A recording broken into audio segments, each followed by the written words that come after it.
In this video, we are going to be looking at all the initial signs of awakening. Now, I know for those of you that follow me, you'll be thinking, why is she doing that? But with Mercury retrograde, obviously bringing things back, and when I was sat thinking, okay, what do you want me to talk about, Divine? This is what came up.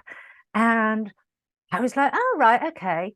I can see that. So there are a lot of you that follow me are practitioners. A lot of you that follow me are out there helping, spreading your light, supporting others. And so, yes, it absolutely makes sense, especially when I sat there and I tried to make a list of all those initial signs and symptoms of the awakening. And I couldn't remember a handful of them.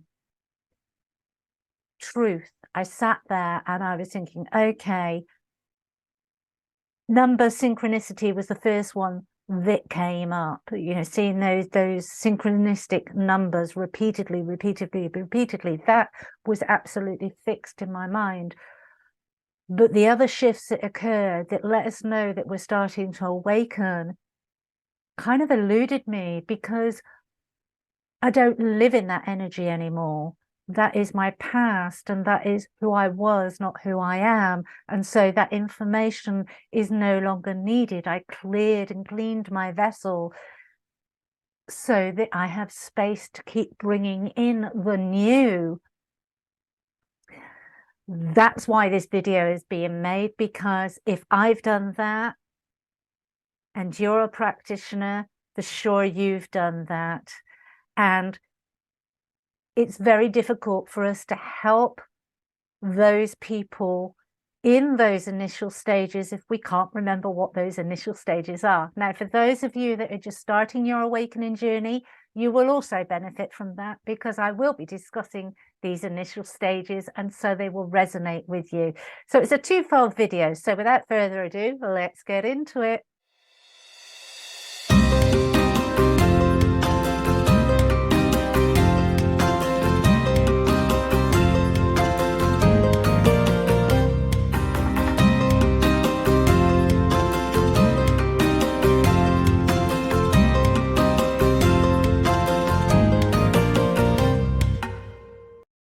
Hi, and welcome to Oaklaw Door. For those of you that don't know me, my name is Claire Attio. For those that are returning subscribers, thank you. Your support is truly appreciated. So as I said, the symptoms of awakening and how I struggled to remember them. So I have made a list. So if I refer to it, please bear with me, because I did have to go back through journals, because as we know, it's a process. And so the things that occurred for me in those initial stages of awakening, and then the continuation of that into year 2, year 3, year 4. I mean, I'm looking at year 10 now, but actually when I was reading some of the things that I'd written, there was a remembrance that many of the signs and the symptoms had been with me 10 years previously to what I actually recognize as my awakening. So I've brought all those forward. I've made a list. Let's get on with it. So the first one is that feeling a sense of disconnect, feeling that there is more to life, more for me, more for you. Enjoying your life, enjoying the people that are in your life, but not fully in it. It always feels like there's a piece missing, a piece held back from fully investing in whatever it is you're currently doing. And that sense of it's a void, and that's where the disconnect comes from. I remember it as being a void, like a hollowness, thinking, why can I not be content? I have everything that society has told me I should have in my life. I have a good career. I have somebody to love. I've started my family. I have all the materialistic trappings, if not all of them, all the ones that I wanted. Why am I still feeling this void? Why am I still feeling that there is an emptiness? And that is that sense of disconnect, that seeking something, what we believe to be, and I stopped there because it is, because we're seeking something bigger than ourselves to begin with, but actually what we're seeking is we're seeking ourselves. We're seeking our true, authentic selves. And it is that but it starts off, and this is why it was helpful to go back into my old journals, because it starts off as a seeking something bigger. And so when we're seeking that, we do initially start looking outside of ourselves. But it is that inward seeking. It's that seeking who we are as a soul being. So it's that first sense of disconnection. And as I go through this list, I must reiterate, this is not a chronological list that we work through. It's not a step 1, step 2, step 3, step 4, and this is how you do it. You may be in step 10, go back to step 2, go to step 8, go to step 7, back to step 1. We are all individual, and we will all open up to these differing aspects of the awakening process at different times. The second one that came in a very big way was questioning your beliefs, questioning your realities, questioning everything, questioning. You start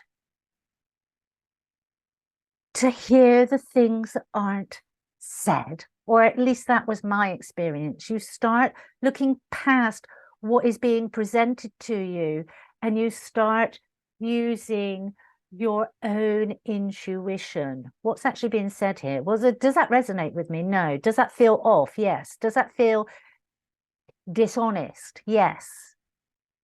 And that can cause a lot of confusion, because then you can't then you get into the field of, am I suffering with psychosis here? Do I have mental health issues? Because I'm hearing all these things and everybody else is going, and I'm going, nah. And so it does put you on the outskirts. It does make you feel like you're an outsider. And most of us from old awakened because we could feel that, because we're here to do a purpose. And that purpose did set us apart, not because we're super special, but it just set us apart from mainstream. And we could feel that in our guts from being children, and you will be feeling that now in your guts if you're just awakening. But those that are practitioners and watching this video to remind themselves of what it was like, remember what it was like in that gut when you felt isolated, when you felt alone, when you felt that it didn't matter what you say, nobody understood you, everybody looked at you confused, everybody looked at you as if you were crackers. It's because you're stepping away from being the sheep. You're stepping away. It's the start of the process of stepping away of being followers and actually stepping into authenticity, stepping into your own sovereignty. And it does set you apart. Which brings us on to the third thing, which I've kind of touched on a little bit there, was the increased sensitivities. You will start to notice as you start shifting, as you start taking on some of the practices that are going to help you, which we'll discuss at the end, some of the practices that help you to enhance, to understand, to make sense of what's actually happening to you, occurring in your life. When you start actually taking and doing some of the modalities to help you do this, like meditation, what you actually do is you start to ignite your energetic body. You start to initiate and open up in greater ways to usually, your chakra system. Most people are now accustomed to knowing what the chakras are. Most people use the 7 chakra system, which are the ones that are within the physical body. I always use the 12 because that actually then connects us with the cosmos and the divine. There are many, many more. But what actually happens when we start meditating is we start to clean and clear and open our chakras. We ignite and initiate and activate these chakras. And doing so, we are then able to, we gain a greater sensitivity to vibration. And that can be interpreted within reading the energies, reading the emotions, reading the environment, whatever terminology feels comfortable for you to begin with, that helps you make sense of what's going on. Use. Doesn't matter whether it's the trendy terminology, because to be honest, because this is such a new field and because of the speed in which we are all growing and ascending, the terminology to actually make sense and understand what's actually going on is changing so rapidly. So just grab hold of what resonates and what helps you make sense of what's happening to you and go with that. I always talked about energies. It wasn't until I was probably in year 5 that I actually realized that it was the frequencies. I was working, changing, transmuting the frequencies. I was alchemizing frequencies. Alchemy didn't even come onto my spectrum until about year 8, even though I was doing it in year 1. It didn't really come onto my spectrum. I didn't really understand what I was doing. And that's why it's important to just take hold of your own understanding, what resonates with you. But you will gain a greater sensitivity to these energies. Learn what works for you, learn about the boundaries. The personal development sector of spiritual ascension is massive. You have to learn about yourself. You have to learn what you need to do, what programs, what beliefs, what values you're holding that don't resonate, that has kept you stuck and gives you that feeling of disconnect. That's why the two, it's like a married couple. They go hand in hand with each other. There is no escaping. You can't start a spiritual journey and think that you're going to spiritually ascend if you're not willing to put in the personal development work. End of. There is no negotiation. There is no escaping it. The 4th one is your heightened intuition. Now, intuition for me, because of who I am as a soul being, was always very heightened. When I look back through my life, I've always been a healer. It started off in the conventional sense with nursing, but I've always been a healer. And there were many, many times I remember when I used to work on the wards, and every time there was a change of doctor, I used to dread the August. Is it August? I'm sure it's August, or it used to be August. The August changeover with the doctors, because you would have a new set of doctors in that didn't know you, they didn't know how you worked, they didn't know your skill set. And so when you intuitively start saying things to them, they look at you because they've come from a very academic, science-based training, especially your house officers, because it's their first it's their first circuit, it's their first rodeo. And so they, 1, are wanting to get it right, 2, feel the stress and the pressure of not having that backup, even though there is some backup for them, but they feel they're in that it's their first year. We've all had new jobs and we all know how we are when we're wanting to do a good job on those first years. So to have somebody come up that is supposed to be your right hand man or your right hand woman and start talking about patients in an intuitive way, they kind of look at you. So I always used to dread that shift, but as the months progressed, they started to learn to have the trust in me and those intuitive nudges that I would get given. It's a dance, and it's learning to, I'm going to be honest here, it's learning about not trying to be clever.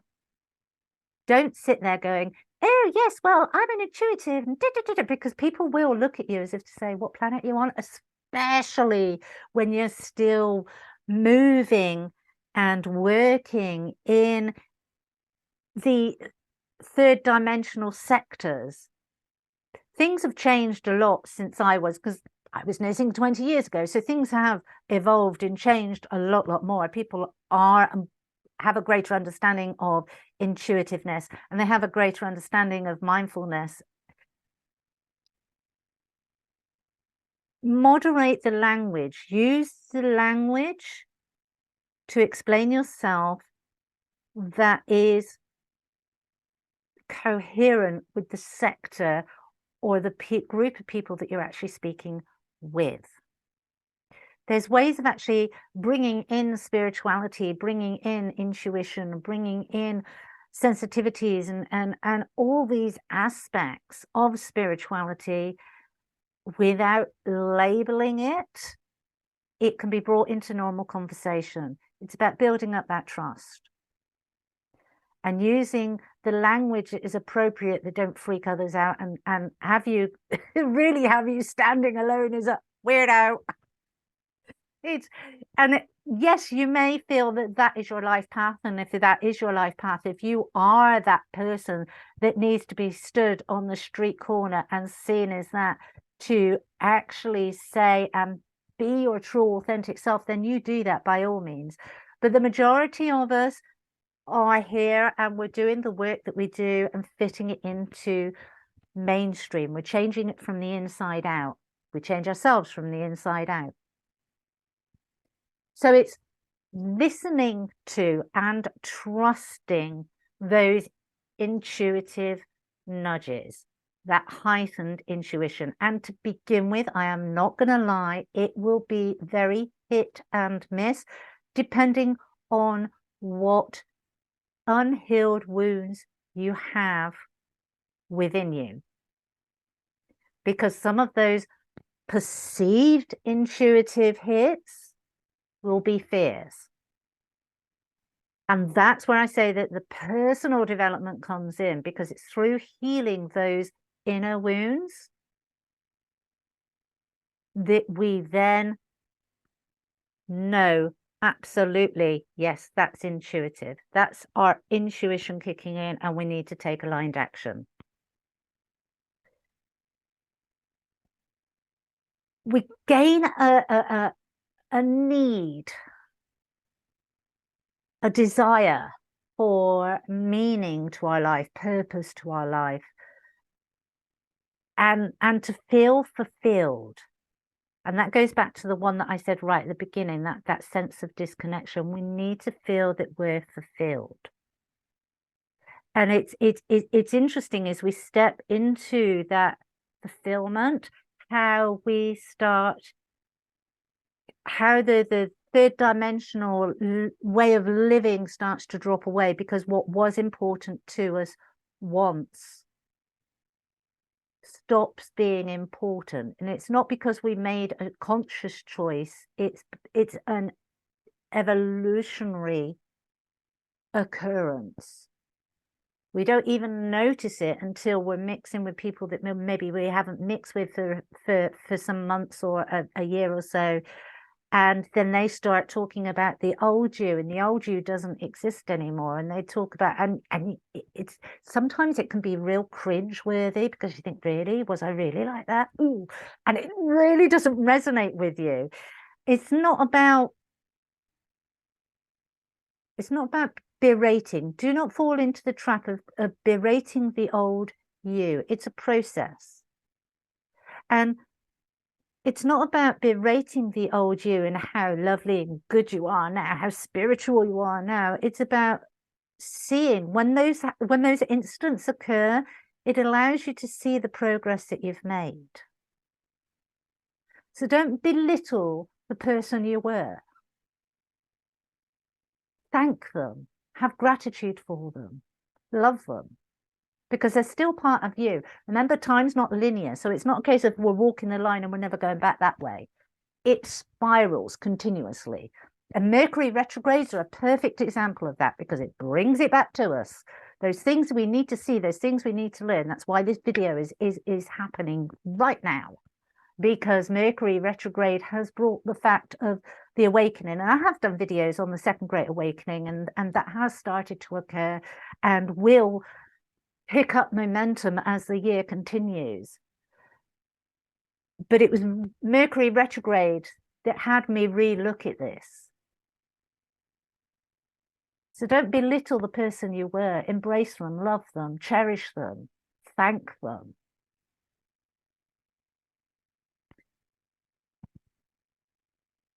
You will be guided through meditations. As I said, you start regular meditations, and through those meditations, you will start to be guided to the things that you need to remember. You will initially start out thinking, okay, I need to learn this. I'm being guided to learn this. I always use the rule of 3. So if something comes onto my spectrum 3 times, completely unsolicited, so I hear something on the radio and I hear something in a conversation, and then blow me down, I'm scrolling through social media and a post comes up. That's when I know it's for me. Divine always puts it in front of you. Or I may have seen it in a meditation, and then it comes on again. I use the rule of 3 once, and I stopped there, because I was going to say once I've seen the rule of 3, then I take action, but that's not true. There are times when I feel inspired just with one nudge to go and do something. There are other times that I found myself in resistance. That's when the rule of 3 comes in. Thank you, Spirit. That's so if there's something, it's like, oh yeah, I need to look at that, shelved. Spirit will bring it back onto the table if it's important for you to learn, for who you are, for what you already know from past lives, for what is in your soul blueprint for this life. It will bring everything back onto the table as and when you need it. It's our job to stay alert and to take the aligned action. The next one is emotional turmoil, and this one is usually tied in with the dark night of the soul as well. They kind of again, they tend to kind of lay one over the other. We start to have tower moments. We start to recognize tower moments in our life. Some of us awaken because of a major tower moment, a major emotional upheaval in our life. Others of us just start to awaken. We see the synchronicities and we just start flowing with it. And we don't really, to be honest, in those initial stages, we don't even know that we are on the awakening process. Or at least that's my experience of it. We just kind of find ourselves flowing down that river. But the emotional turmoil is when we have done X, Y, and Z amount of personal development, spiritual growth, and then we actually find ourselves in an environment that is constricting us. And that could be a work environment, that could be a relationship environment, that could be a family environment, it could be friendship dynamics. We will start to see where we have been dishonoring ourselves and allowing others to dishonor us. It's when the principles and practices and the philosophies that we are bringing into our life start to get challenged by our external environment. We start to notice it. We start to notice the things. This is when we can have massive towers within our family dynamics, because we can actually see where we have been in codependent relationships, where we have been allowing abuse of the love that we actually give, where we have been a doormat, where we have not been putting boundaries in place. And of course, when we start to change, that instigates fear in other people. And most of us find, even if we are in the best relationships ever, and we actually sit down and have a conversation and go, right, okay, I am feeling this. This is what I want to do. This is the journey I want to be on. These are the changes that I'm going to start to implement. And you sit and you have that conversation with that significant other, and you're in agreement to this. Be aware it's still going to trigger fears within them. We're all on a healing journey, whether we've started it or not. There is healing in every single one of us, and it doesn't stop. It's the bottom line. And so people will start to trigger you, and you will start to trigger people as you change, as you develop, because you're upsetting the status quo. Synchronicities and signs, as I said right at the beginning, numerology, number sequences. When I first woke up, I mean, we will be seeing this, I'm sure. In 2012, the 1111 numeristic sign was just rife. Everybody was going, I keep seeing 1111, I keep seeing 1111, I keep seeing 1111. And we chuckle now because that was our sign. Now, there are many, many signs, many, many numeric synchronous, get my words out, numerical syncretic configurations out there that let us know that, yeah, something's shifting. That it's like, I always call it the angels' whispers, that it's their way of talking to us. It's their way of going, hey, you, listen up. 1111, as I said, is the big one. You may be seeing that. You may start seeing that. People that within your groups may be saying to you, I'm having 1111 come up. I'm having 1111. You'll probably remember that one. If you're like me, if you're a bit of a, if you've been on the journey for a little while, you'll remember that one.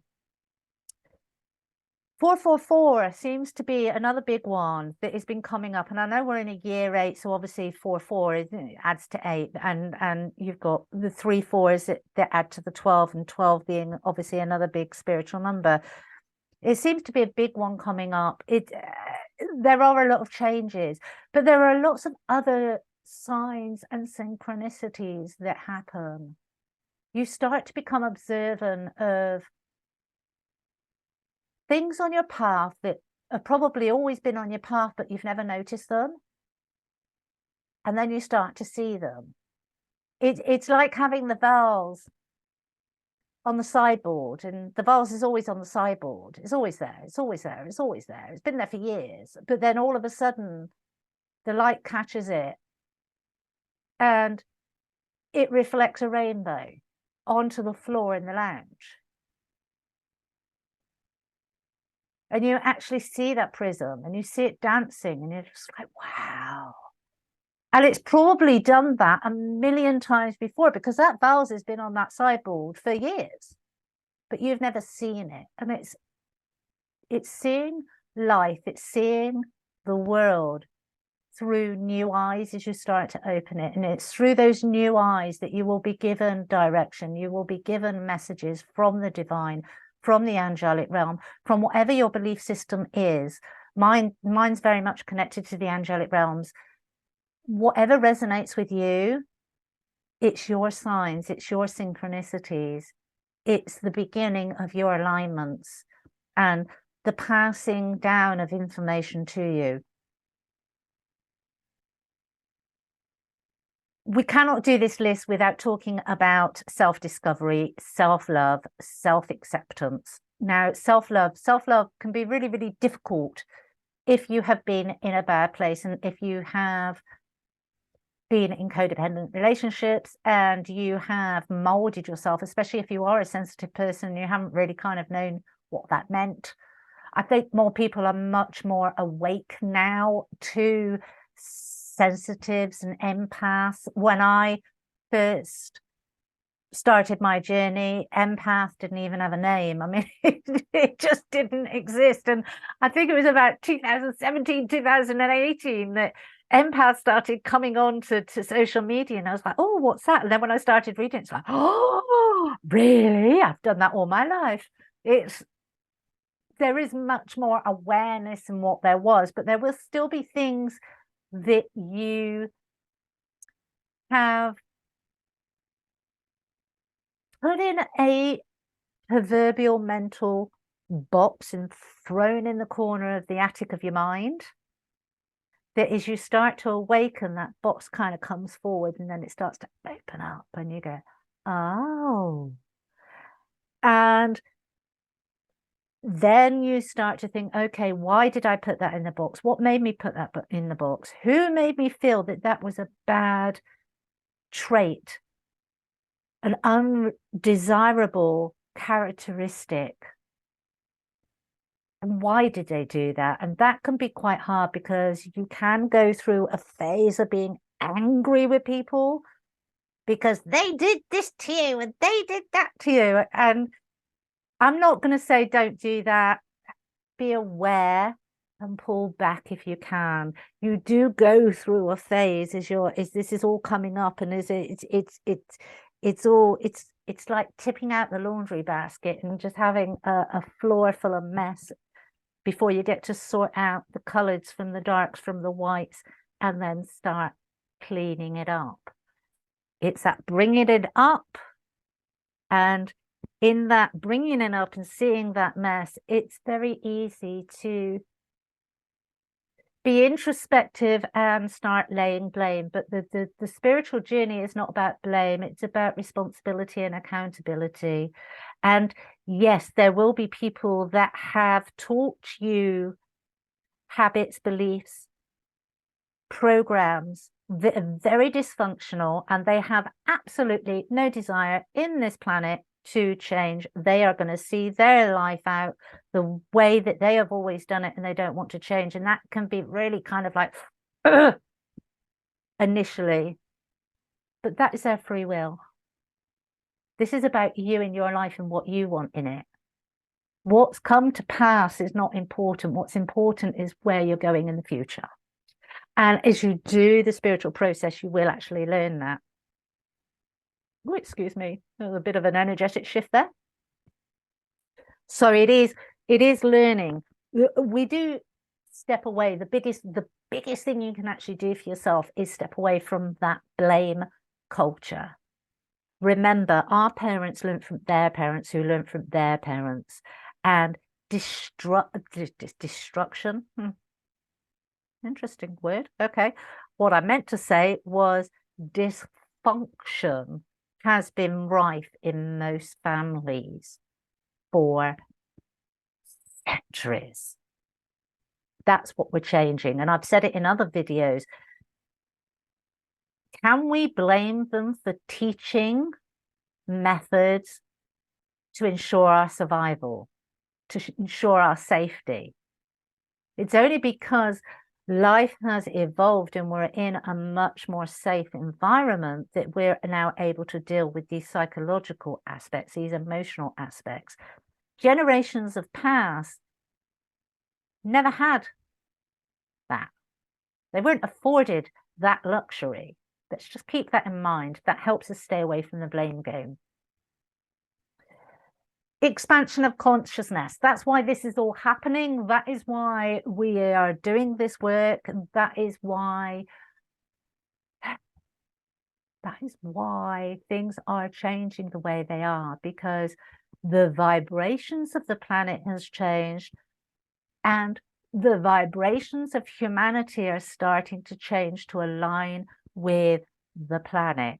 Mother Gaia, when you think of her as a mother, she waited and waited and waited and waited and waited until she could wait no more. And then she expanded to the higher dimensions because it was necessary for her own survival.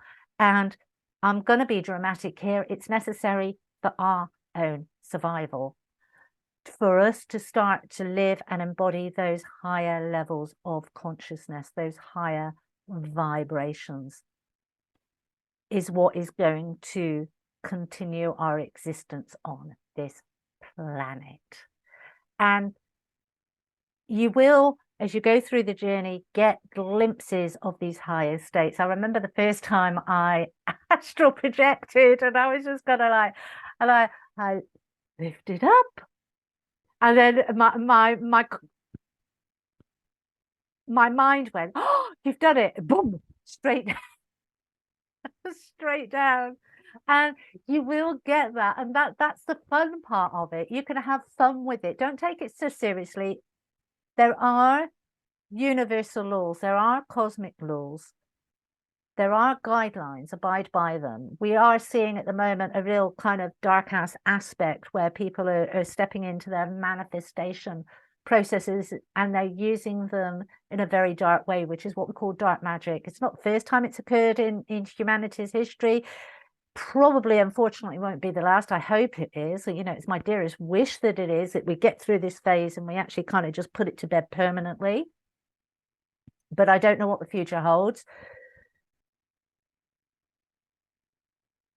Even though this is all new to us, this is not new to the cosmos, to the universe. And so there are universal laws which we are asked to abide by. And if you do, like everything, you're going to flow through life. Authenticity is one of the big ones. It's one of the ones that I actually focus on. For those of you that don't know me, or this is the first time you've actually been looking at my videos or any of my work, I do soul sovereignty. That is my thing, getting people into alignment with their soul sovereign selves and doing all the work, all the healing, all the coaching, all the mindset, all the removing all the patterning, changing all the patterning, reframing all those beliefs so that they can step into and onto their pathway of their North Node and really start living the life that they were here to live. I don't tell you what that is. I don't do mind mapping in the sense of delving into your Akashic records. I don't believe in that at all. I don't access information. I don't have my guides pry into your life. For me, it's unethical. But what I do is I give you the tools and the guidance that you do what resonates with you so that you understand the next step or the next steps on your soul blueprint, why you're here. Why did you come? What did you come here to learn this lifetime? What did you come here to do this lifetime? What did you come here to clear up this lifetime? So there's a lot going on. So it's that authenticity. We all come to it in different ways and forms, but it's living your life on your terms, being the truest version of yourself. And when you're able to do that, it is phenomenal. It's just like, wow. It doesn't mean everything's fabulous in your life. Absolutely not. It doesn't mean that, but it does mean that everything is in harmony within you, within your mind, body, soul. So no matter what's going on in the outside world, you have that inner peace. Peace within the chaos is what I always say. Peace within the chaos, and it drives people nuts. And I say, well, don't be driven nuts by it. Learn how to do it. It's.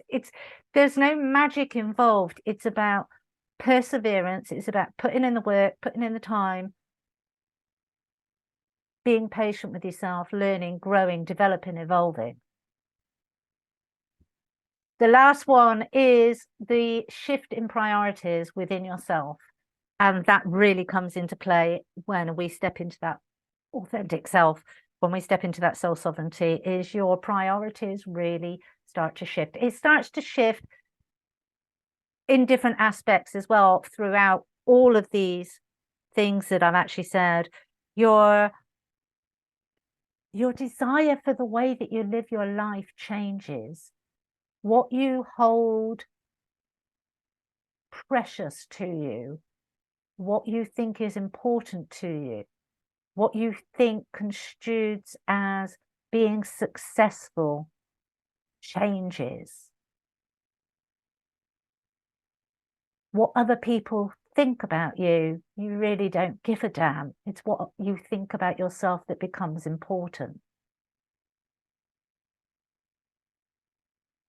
And it is a process, but as you're going through that process, when you're stepping towards that, it doesn't matter what other people think, because I have inner peace. I know who I am. When you're stepping towards that process and things start to change, and things that you used to hold importance no longer have any importance, and your circle of friends that you're still with are still those that find that important, and then they look at you as if to go, what's the matter with you?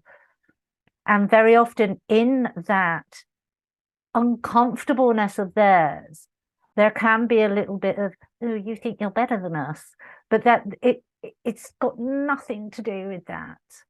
It's got to do with them projecting, because within them, they deep down at a soul level actually know that is not important, but they're still chasing it anyway, because that's a pattern and a behavior that they've learned and they're not willing to change.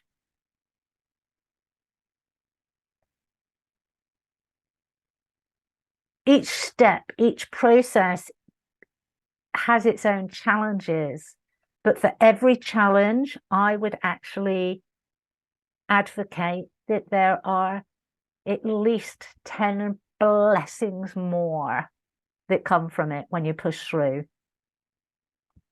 So as I promised, those are the ones that I remembered. Those are the ones that I pulled from my journals. If there's any more as a practitioner, if there's any that you feel that I've left out that's important for people to know about, please put it in the comments below.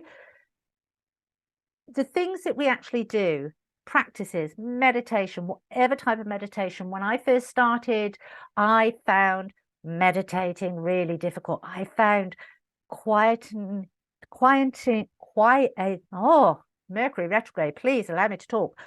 Quieting the mind really difficult. And so what I actually did is, one, in the mornings, I would go for a meditative walk in the woods, and I wouldn't have any earpods on. I would just listen to the stillness. And I'll be honest, when I first started walking, I heard nothing. And then all of a sudden I could start to hear the birds, and then I could start to hear the insects, and then I could start to hear the rustle in the leaves as you had little critters walking. When I first started, because I wasn't accustomed to listening in that way, because we're normally so plugged into the electronic world, it took a time to reconfigure my mind to actually hear that. God, when I did, what music, what a symphony, absolutely beautiful. So don't, go walking. I would actually advise everybody, I would encourage everybody to go walking without any electronical devices. I mean, obviously, if you're going up into the woods and things, you take your phone for security reasons, but don't plug yourself into them. And then what I did is I listened to a meditative hypnotic recording And I committed to that for 30 days. That taught me how to meditate. And one of the lines within that was, each time you listen to this, you will be able to go deeper and deeper. And I remember that now. And even sometimes when I have a day when I'm going mentally and I think, right, okay, meditation time, and my mind's still going, I actually use those words like a little mantra. And as soon as I say them, even though I'm not a hypnotist, even though I say them, my body just goes, ooh. So hypnotic therapy for meditation can be really, really good to get you into meditation. Yoga, qigong, tai chi, anything that uses energy in a way that is going to help you rebalance. Listen to your intuition, listen to what you're being guided to use, but find a form of meditation, chant, mantras. Find a form of meditation that works and resonates with you, and be open to that changing as you grow and develop. Journaling. I cannot, as I said to you, I have, I don't know, countless journals all over the house from years. Every time you write, date it, time it. And if you remember what you were actually doing when that information comes through, because it's like pieces of a puzzle and you draw it through. I'm only able to make this video because I journaled over the years. And so I was able to pull all those pieces back in. Old-fashioned, I like to keep it in a written book.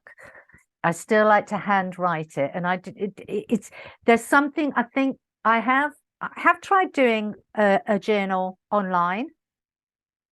I personally found that I started getting hung up on making sure that what I was writing was grammatically correct, because it keeps checking it. And some of the little nudges from spirit got lost within that, because it would change the wording to make it grammatically correct. And yet I will go back and read things that I've handwritten and I will think, why did I put that there? And then I can sit for a few minutes, attune with my team and go, there was a message in there that came through that I obviously picked up on that I wasn't yet ready for. But when I went back and read it, I was ready for it and it could come through. So just be aware of that. Electronic records can sometimes take that away from you, can take those aspects out. But we're all different. You do what resonates with you. So journaling is a really big one. Taking courses, going on retreats, doing your own research.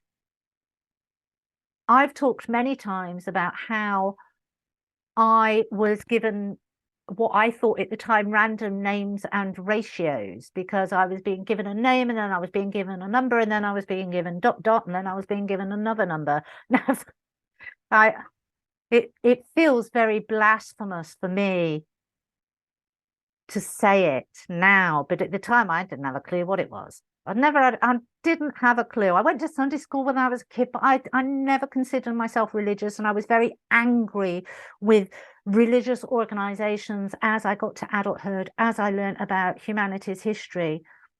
And I blamed religion for atrocities that had occurred globally for generations. It's only as I progressed through my spiritual journey that I can now see that it wasn't the religion, it was man's input into that religion. And so I'm not so angry, but at the time I kept getting all these texts, And it is, you know, it's part of my heritage. That was the other thing. And I didn't want to accept that for a very, very long time. So there will be aspects that come forward that you don't want to accept. Eventually you do accept them, but that has to be in your time. This is your journey, this is your life, this is your progression, this is your evolution. Keep that in mind. But even when I realized, because I can remember walking out in the woods and I said to my spirit team, I just screamed at my spirit, why do you keep giving me these stupid names and ratios? I don't understand. And then it was like biblical texts. And I was just like, oh. And then when I went back, because I'd been writing them down for months, when I went back and I was reading them, every single one of them was a pathway or a bit of comfort or insight as to what I was experiencing during that time in my life and during the stage of the process that I was in. I'm very thankful for those texts. They helped me in a massive way.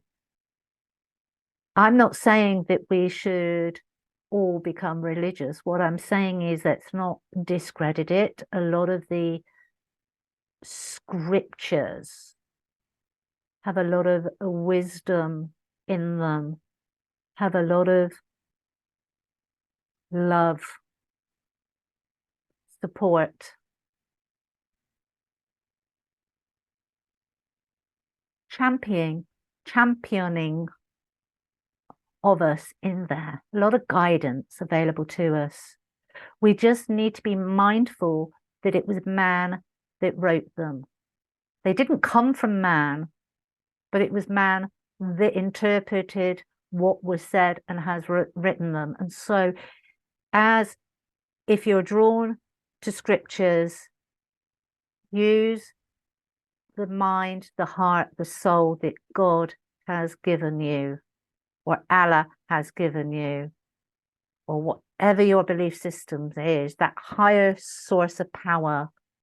Use the wisdom